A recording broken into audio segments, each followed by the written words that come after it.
question, can porn be addictive? I mean, look, obviously, here in the sex-positive community, porn isn't seen as something that's morally wrong. It's not gonna kill you or let Satan corrupt your soul or something, although that would explain a lot. At the same time, I have talked to several of you who feel that porn has harmed your relationships. There are entire huge online communities of people who claim porn has given them erectile dysfunction. Celebrities have talked about struggling with what they call porn addiction. Harry Crews detailing on his Facebook page his addiction to pornography. So I want to do a little exploring of this question. Can porn actually be addictive? Or is there something else going on here? Laci Green investigates. In the porn can be addictive camp, you're absolutely gonna find people who are really anti-porn, just really anti-sex in general. You know, the abstinence-only crowd.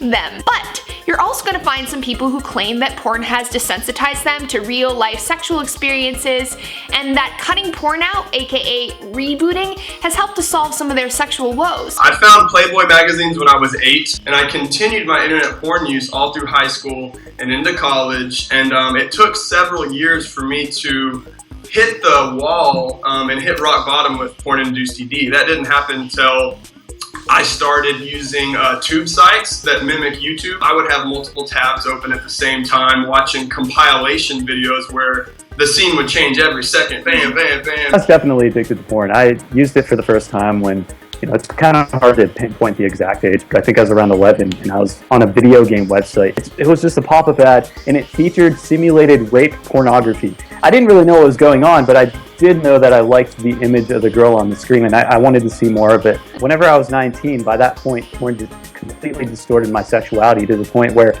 I couldn't maintain an erection without fantasizing about porn in my head. And really, I was depersonalizing and objecting the person in front of me to achieve an orgasm rather than having a mutually beneficial two-sided experience. So the basic crux of the porn addiction argument is that the novelty and the abundance of internet porn is hyper-stimulating compared to real-life experiences. The thought goes that over an extended period of time, this hyperstimulation can increase your tolerance by conditioning your body to respond to a limited amount of sexual stimuli. And some experts argue that heavy porn use can rewire the arousal circuitry in your brain. Let's talk to my buddy, Dr. Andrew Smiler. Porn-induced erectile dysfunction describes guys who have difficulty getting it up in real life with a partner. In particular, this is porn-induced because it is the result of masturbating very frequently, very regularly to porn they're seeing online. So we're seeing it a lot more in this generation. If the beginning of their sexual experience really starts with masturbating to what a relatively high intensity image is, that kind of sets the framework for their body in a way that my generation jerking off to Playboy and Penthouse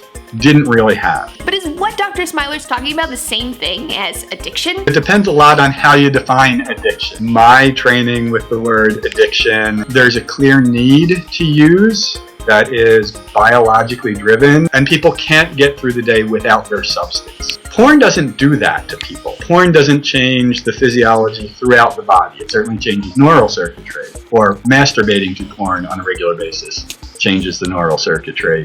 But it doesn't change, as far as we can tell, it doesn't change cell physiology the way that alcohol or cocaine or heroin do. So porn probably isn't like a drug like some moralist anti-porn groups claim. And in fact, thinking about porn as a drug doesn't do us any favors. For the aforementioned reasons, but also because if there are other underlying sexual problems, those can be obscured and misattributed. Also, it can be used to frame normal, healthy sexual behavior as something that is deviant and wrong and needs fixing, which is very much a trend throughout history and sexuality. Which begs the question, is the root of the problem watching porn? Couldn't it be the case that people who have relationship problems, who have emotional difficulties, are drawn to porn as an outlet? I see a lot of folks who get in trouble for pornography, whether it is in their relationship or at work.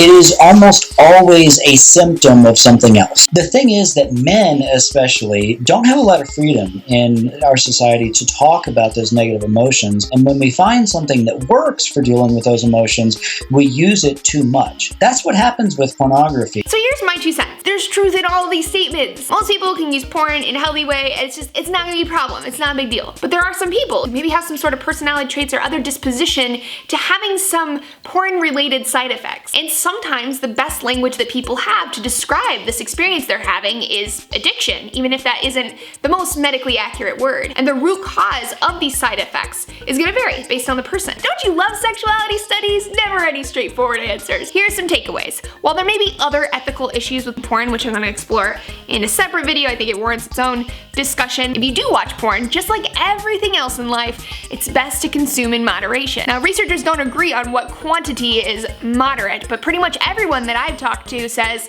if you're watching porn multiple times a day, that's in unhealthy territory. But a better, more accurate gauge would be if it's affecting your life negatively in some way. Porn probably shouldn't be used every single time you masturbate. You want to shake it up and just use your fantasies sometimes. You should be able to masturbate without porn. And lastly, porn really shouldn't be used to replace sex ed.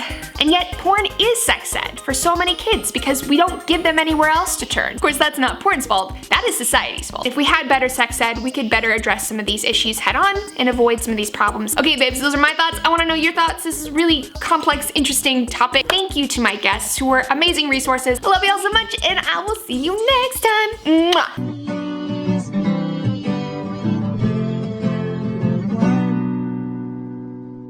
Except your mom. Oh. What?